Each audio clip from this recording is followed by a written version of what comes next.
Hey friends, how's it going? For today's build, we're going to use this Aquatop 14-gallon Euro style bow front aquarium. And for our hardscape material, we're going to be using dragon root and mountain stone.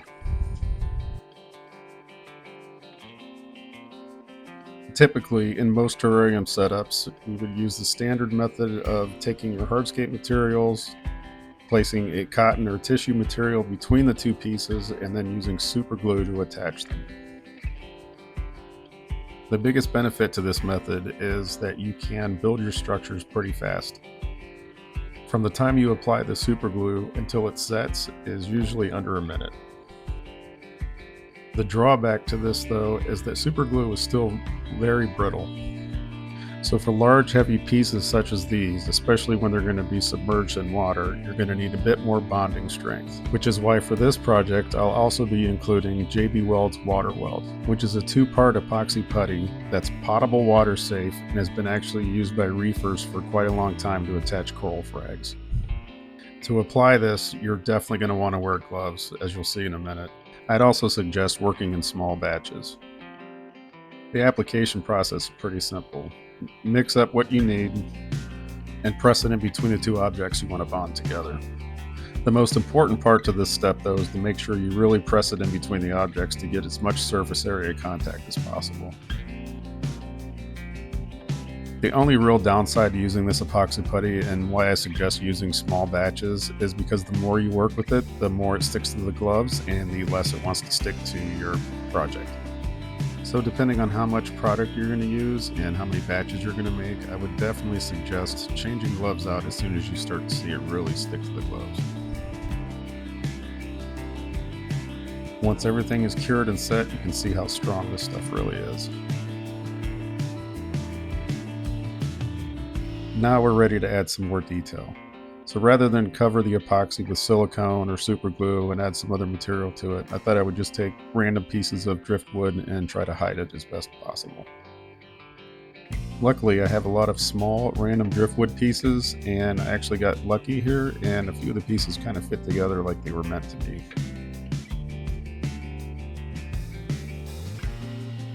Now, since these were small cosmetic pieces and didn't really impact the strength of the structure itself, I opted to just use super glue to attach them at any point that they contacted each other.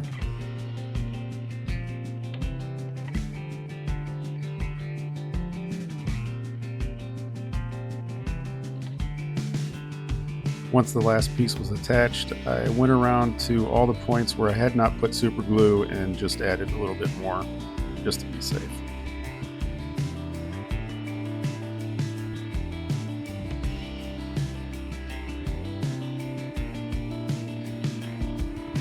Before putting the piece in the aquarium, I did put down a piece of foam just to protect the glass from any sharp points on the rocks. Once the base was set and moved into position, I added some aqua soil for the aquatic plants. Now, the reason I put the aqua soil inside the nylon bags is just in case I move any hardscape around or have to remove any plants and I don't mix the aqua soil with the white sand I'm going to put in for substrate. Here I'm just backfilling with some black aquarium gravel since there's not going to be any plants there. Now just one more piece of mountain stone and I'm ready to put the top layer of sand on. Now the reason I went with white sand is because I think once the tannins start to leach into the water, the contrast between the plants and hardscape and the sand is really going to look nice. Once I was done adding the sand, I went around with the brush just to smooth everything out and make sure I had a nice slope from the front to the back of the aquarium. Now here I'm adding a stone which is hopefully going to hide the pump I'm going to place in the aquarium, which is going to provide mechanical filtration as well as current that the terrestrial plants will need over their roots when they're submerged in water. And finally, the last few pieces of stone just to add some more detail towards the open end of the tank, as well as some stone chips just to help blend everything in better. And we're going to be ready for some plants.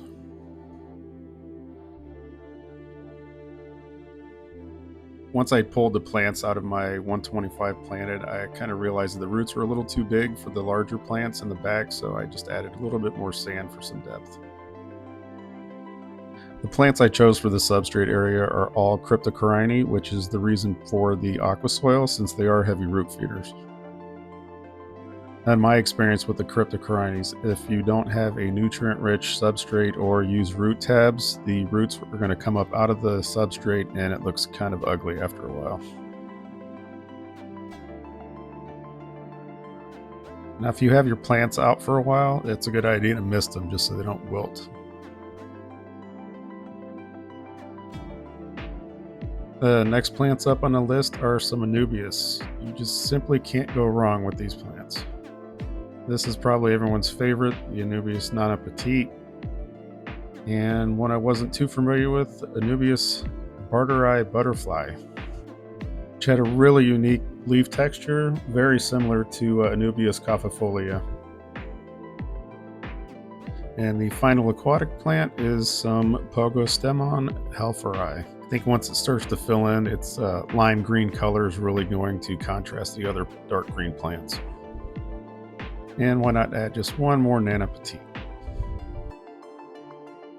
Now for the first terrestrial plant, I'm going to go with parlor palm. But one important thing to note is you really got to make sure you have all substrate washed from the roots. The next plant is a heartleaf philodendron. These are really squirrely plants. They just twist and turn everywhere, so it is kind of a pain to get them tied down. For that, I had some really thin bonsai wire, which worked really well.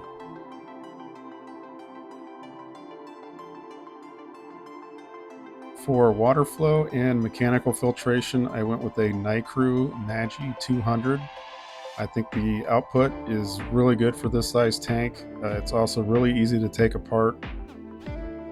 The top compartment, you can put either some biological media or some carbon, and the bottom part has a sponge that's really easy to remove and clean.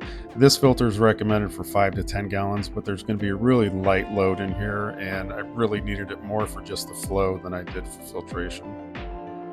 Once I had the pump on, I think the flow was perfect for this size aquarium. It was just enough to get the water to circulate around the tank, but not heavy enough that it disturbed the sand and blew it all over the place.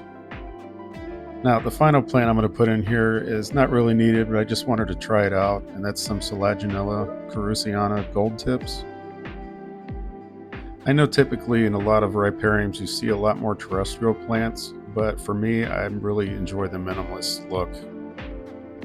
If I had a larger tank with a big bio load, I probably would a lot more plants, but I don't plan on heavily stocking this. After stepping back and taking a look at the tank, I decided I just needed to add a couple more pieces of wood just for some more detail.